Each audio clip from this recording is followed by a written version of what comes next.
Afternoon to all of you my dear students. मैं फैज़ सिद्दीकी आप सभी का स्वागत करता हूं अपने YouTube channel learn English with Faiz sir में। माय डियर स्टूडेंट्स, हम लोगों ने इससे पहले जो टॉपिक्स डिस्कस किए हैं इंग्लिश ग्रामर में, हमने ट्रांसलेशन और एक्स्ट्रा ट्रांसलेशन के बारे में डिस्कस किया था, उसको पढ़ा था और जाना था। बच्चों, आज के टॉपिक में हम लोग इंग्लिश ग्रामर का एक बहुत ही इंपॉर्टेंट टॉपिक स्टार्ट करने जा रहे हैं और ये कई सारे अलग अलग लेक्चर्स में डिवाइडेड होगा। नियर अबाउट 6 to 7 लेक्चर्स हैं आपके इस पूरे चैप्टर में और लास्ट में इसकी एक जो कंबाइन मास्टर वीडियो है उसको भी अपलोड करेंगे। तो आज का बच्चों हमारा जो टॉपिक है वो है direct indirect speech, which is very important for all competitive exams as well as for class 9 up to 12th। सभी बोर्ड्स के लिए, सभी बोर्ड के बच्चों के लिए इम्पॉर्टेंट टॉपिक है। तो चलिए शुरू करते हैं अपने आज के टॉपिक को, जिसका नाम है डायरेक्ट इनडायरेक्ट स्पीच।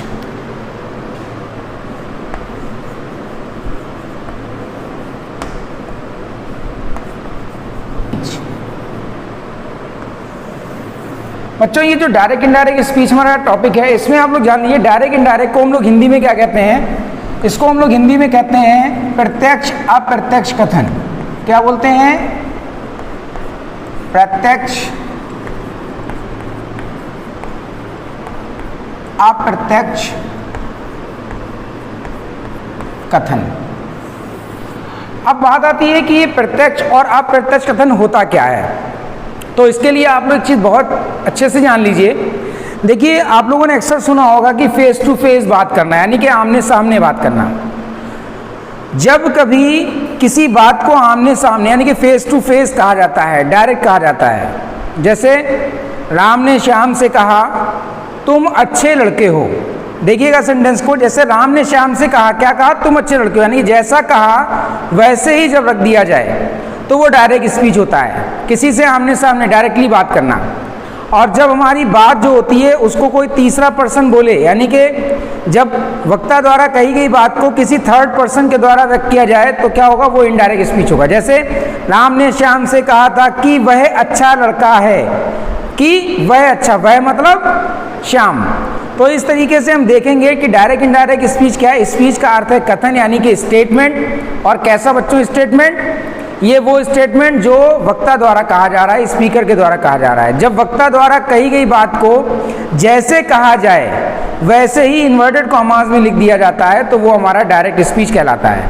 और इनडायरेक्ट स्पीच क्या होता है? इनडायरेक्ट स्पीच का सीधा सा मतलब है कि वक्ता द्वारा कही गई बात को ज्यों का त्यों ना रखकर किसी तीसरे व्यक्ति के द्वारा जब बताया जाएगा, that will B indirect speech. I hope आपको डायरेक्ट और इनडायरेक्ट का अर्थ पता लग गया होगा। एक चीज़ बच्चों और जान लें, ये जो हमारा डायरेक्ट इनडायरेक्ट स्पीच है, इसके हम लोग जो है इसको दो अन्य नामों से भी जानते हैं। कई लोग आपसे पूछ सकते हैं कि क्या आपने रिपोर्टिंग पढ़ा है? तो डायरेक्ट इनडायरेक्ट चैप्टर का नाम रिपोर्टिंग भी है और इसके अलावा इसे हम नरेशन भी कहते हैं। ठीक है, नरेशन भी इसको बोला जाता है। नरेशन और रिपोर्टिंग क्यों बोला जाता है ये भी जान लीजिए। ये रिपोर्ट वर्ब से बना है, इसमें किसी न किसी चीज़ की रिपोर्ट दी जाती है, सूचना दी जाती है, इसीलिए इसे रिपोर्टिंग कहा गया। और नरेशन बना है नरेट वर्ब से। नरेट माने किसी चीज़ का उल्लेख करना, कोई चीज़ बताना। और डायरेक्ट इनडायरेक्ट स्पीच में कोई ना कोई चीज़ बताई जाती है, किसी न किसी चीज़ का उल्लेख किया जाता है। That's why it is known as narration. तो बच्चों, सबसे पहली चीज़ जो आपने जानी कि डायरेक्ट इनडायरेक्ट स्पीच क्या है, उसका हिंदी अर्थ आपने समझ लिया। तो सबसे पहली आप चीज़ जो लिखेंगे वो यहाँ पर आपको लिखना है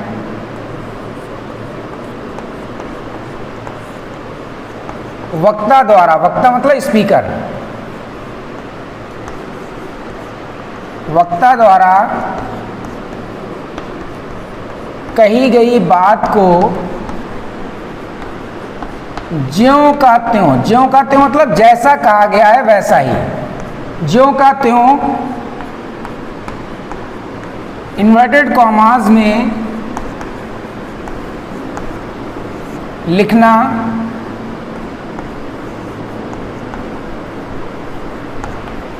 क्या होता है? डायरेक्ट स्पीच होता है। क्या होता है बच्चों? जब वक्ता द्वारा कही गई बात को जैसा कहा जाए वैसे ही इन्वर्टेड कॉमा में लिख दिया जाएगा तो वो क्या कहलाएगा? डायरेक्ट स्पीच कहलाएगा। एग्जाम्पल देख लेते हैं। Ram said to Shyam, comma inverted comma,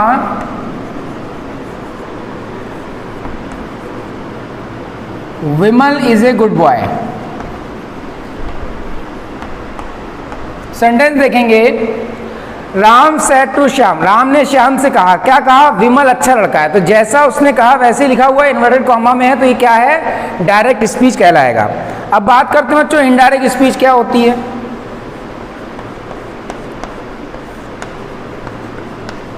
वक्ता द्वारा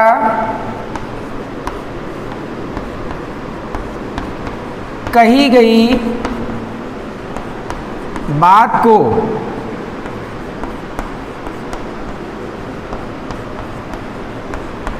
ज्यों का त्यों ना लिखकर जब किसी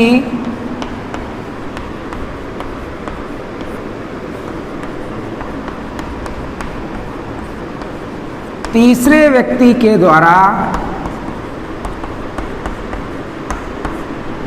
बताया जाता है, यानी कि जब इन्वर्टेड कॉमा में ज्यों का त्यों सेंटेंस ना लिखकर किसी तीसरे व्यक्ति के द्वारा बताया जाए तो वह क्या कहलाएगा बच्चों? इनडायरेक्ट स्पीच कहलाता है।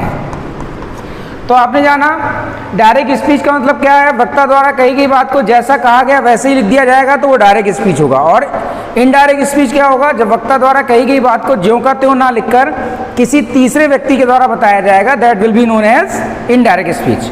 अब हम लोग जानते हैं डायरेक्ट इनडायरेक्ट में थोड़े से चेंजेस में देखिएगा कैसे। मान लीजिए सेंटेंस अगर ये होता, राम told Shyam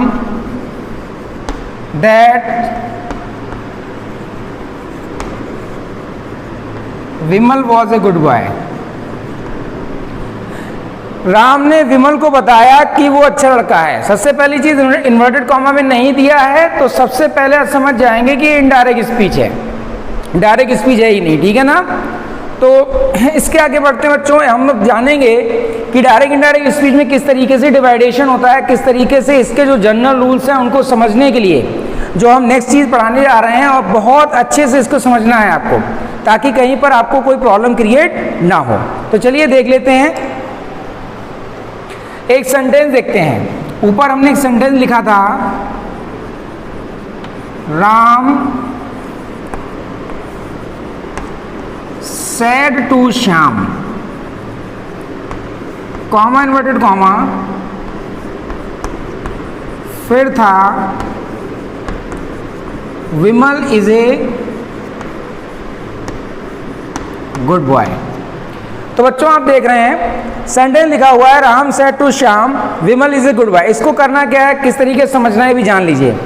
देखिए जो भी इन्वर्टेड कॉमा के अंदर सेंटेंस दिया रहता है ये वाला, इसको जिसने समझ लिया वो डायरेक्ट इनडायरेक्ट बनाने में दिक्कत ज़्यादा नहीं होगी। तो हमने जाना कि जो इन्वर्टेड कॉमा के अंदर पार्ट दिया रहता है इसको हम लोग क्या कहते हैं? इसको हम लोग कहते हैं reported speech. Reported speech, reported speech का अर्थ होता है कहा गया कथन, यानी कि वो कथन जो हम कह चुके हैं।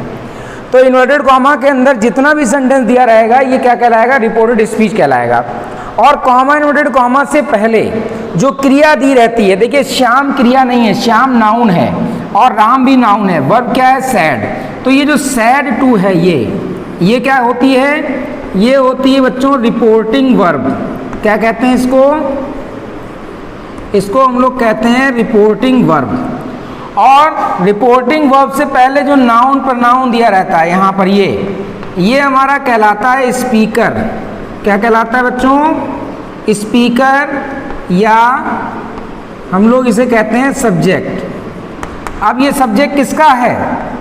रिपोर्टिंग वर्ब का सब्जेक्ट है। किसका सब्जेक्ट है? रिपोर्टिंग वर्ब का। और जो टू के बाद दिया रहता है नाउन पर नाउन, वो क्या कहलाता है? वो कहलाता है ऑब्जेक्ट। और बच्चों ये ऑब्जेक्ट किसका है? रिपोर्टिंग वर्ब का ऑब्जेक्ट है। तो आप एक चीज़ जान गए अभी तक जो आपने समझा कि रिपोर्टेड स्पीच क्या है, ठीक है। रिपोर्टेड स्पीच के बाद आपने जाना रिपोर्टिंग वर्ब क्या है। रिपोर्टिंग वर्ब के साथ साथ आपने ये भी जाना कि रिपोर्टिंग का सब्जेक्ट क्या होता है और रिपोर्टिंग वर्ब का ऑब्जेक्ट क्या होता है। अब जब डायरेक्ट से इनडायरेक्ट स्पीच हम बनाते हैं तो the most important thing to learn, सबसे इंपॉर्टेंट चीज़ जो हमें सीखना है और to keep in our mind, जो अपने दिमाग में रखना है, वो चीज़ ये है कि जो इसके जनरल रूल्स हैं उनको हम किस तरह से हम लोग उनको समझेंगे, किस तरीके से उनको हमें फॉलो करना है, ये सबसे इंपॉर्टेंट है। तो बच्चों जान लें, जब हम डायरेक्ट से इनडायरेक्ट बनाएंगे, अब हम बोल रहे हैं, आप लोग नोट करिएगा, बाद में अपनी साथ में नोट करते रहिएगा। कुछ जनरल रूल्स हैं जो हम कहते हैं सामान्य नियम डायरेक्ट से इनडायरेक्ट बनाने के, और ये नियम आप लोग अभी हम बोलेंगे, आप लोग लिखेंगे। देखिएगा, सबसे पहला नियम ये है कि जो कॉमा इन्वर्टेड कॉमा वाला भाग है, ये डायरेक्ट से इनडायरेक्ट जब भी बनाएंगे पहले हम ये देखेंगे कि ये सेंटेंस कैसा है, असर्टिव है, इंट्रोगेटिव है, इम्परेटिव है, एक्सक्लेमेटरी है, ऑप्टेटिव है। जैसा बच्चों ये सेंटेंस होगा उसको ध्यान में रखते हुए हम लोग सबसे पहला काम करेंगे कि ये जो कॉमा इन्वर्टेड कॉमा है इसको हटा देंगे और इसकी जगह पर किसी उचित कंजंक्शन का प्रयोग करेंगे। उचित कंजंक्शन का यूज़ कैसे होता है? उचित कंजंक्शन का यूज़ करने का सीधा सा मतलब है, असर्टिव में दैट का प्रयोग करते हैं, इंट्रोगेटिव में इफ़ या वेदर आता है, क्वेश्चन वर्ड भी आता है। इसके अलावा अगर इम्परेटिव है तो वहाँ पर टू यानी कि इन्फिनिटिव टू का यूज़ होता है। इसके अलावा अगर एक्सक्लेमेटरी या ऑप्टेटिव सेंटेंस है तो वहाँ पर दैट का प्रयोग करते हैं कॉमा इन्वर्टेड कॉमा को हटाकर। तो जैसा हमारा नियम कहेगा उसके अकॉर्डिंग हम लोग कॉमा इन्वर्टेड कॉमा को हटाकर उचित कंजंक्शन का प्रयोग करेंगे। Rule number 2, reporting verb. ये जो रिपोर्टिंग वर्ब दी गई है, ये यहाँ पर जो रिपोर्टिंग वर्ब दी होगी, ये देख रहे हैं आप लोग, इस रिपोर्टिंग वर्ब के स्थान पर, इस रिपोर्टिंग वर्ब की जगह पर किसी दूसरे शब्द का प्रयोग करते हैं। अब वो शब्द कैसे यूज होता है? वो होता है रिपोर्टेड स्पीच। ये जो सेंटेंस दिया है इसके भाव के अनुसार, मतलब बच्चों समझना, ये जो सेंटेंस है अगर ये असर्टिव है तो यहाँ सेड टू का टोल्ड करते हैं, आप जानते हैं। अगर यहाँ पर प्रश्न होता तो आस्क्ड कर देते, आज्ञा प्रकट होती, ऑर्डर होता तो ऑर्डर्ड कर देते, रिक्वेस्ट होती तो रिक्वेस्टेड कर देते, सजेशन होता, सुझाव होता तो सजेस्टेड कर देते। तो जैसा इसका भाव होगा, ये रिपोर्टेड स्पीच का जैसा भाव होगा, इसके सेंस के अकॉर्डिंग, जो इसका सेंस होगा सेंटेंस का, उसके अकॉर्डिंग यहाँ पर हम लोग दूसरे वर्ड का यूज़ करते हैं रिपोर्टिंग वर्ब की जगह पर। लेकिन एक चीज़ बच्चों बहुत इंपॉर्टेंट आपको ध्यान में रखनी है कि we are changing the word but not changing the tense. ठीक है, हम लोग सब क्या बदल रहे हैं? शब्द तो बदलेंगे लेकिन टेंस नहीं बदलेंगे। मान लीजिए ये प्रेजेंट टेंस में सेज टू है तो टेल्स कर सकते हैं, टोल्ड नहीं करेंगे, यानी कि इसका टेंस नहीं बदलता है, रिपोर्टिंग वर्ब का टेंस नहीं बदलता, लेकिन दूसरा शब्द आ जाता है। एक बात। फिर बच्चों हम क्या करेंगे, ये जो कॉमा ये बदला नहीं जाता, राम और शहीद में कोई परिवर्तन नहीं होता है। फिर परिवर्तन मेन जो होता है, जो मेन चेंज होते हैं वो ये इसके अंतर्गत होते हैं, ये जो हमारा रिपोर्टेड स्पीच है। और ये जो रिपोर्टेड स्पीच है इसमें हम 3 परिवर्तन देखते हैं, और वो 3 परिवर्तन जानते हैं कौन कौन से होते हैं? वो होते हैं TPW। कौन कौन से होते हैं? TPW परिवर्तन होते हैं। T का मतलब है टेंस, P का मतलब है प्रोनाउंस, और W का मतलब है वर्ड्स। यानी कि बच्चों ये जो पार्ट है जो इसमें चेंज होगा मेन रिपोर्टेड स्पीच में, वो 3 परिवर्तन होंगे। इसमें टेंस बदलेगा, अगर प्रोनाउन दिया है तो वो बदलेगा, और निकटता सूचक शब्दों को दूरी प्रकट करने वाले शब्दों में भी बदला जाता है। और जब हम डायरेक्ट इनडायरेक्ट का इसको स्टडी करेंगे तो डायरेक्ट इनडायरेक्ट को स्टडी करते वक्त हमें 5 प्रकार के सेंटेंसेस के, there are 5 sentences that are studied in direct indirect speech.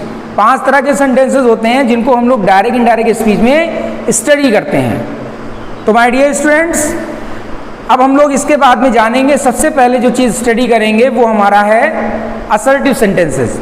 और असर्टिव सेंटेंस को स्टडी करने के बाद फिर हम इंट्रोगेटिव, इम्परेटिव, एक्सक्लेमेटरी और सो ऑन आपका जो ऑप्टेटिव लास्ट है उसको स्टडी करेंगे। फिर मिक्स्ड वाले सेंटेंसेस को स्टडी किया जाएगा। तो चलिए इसके बाद हम शुरू करते हैं अपना नेक्स्ट टॉपिक जिसका नाम है असर्टिव सेंटेंसेस। ओके।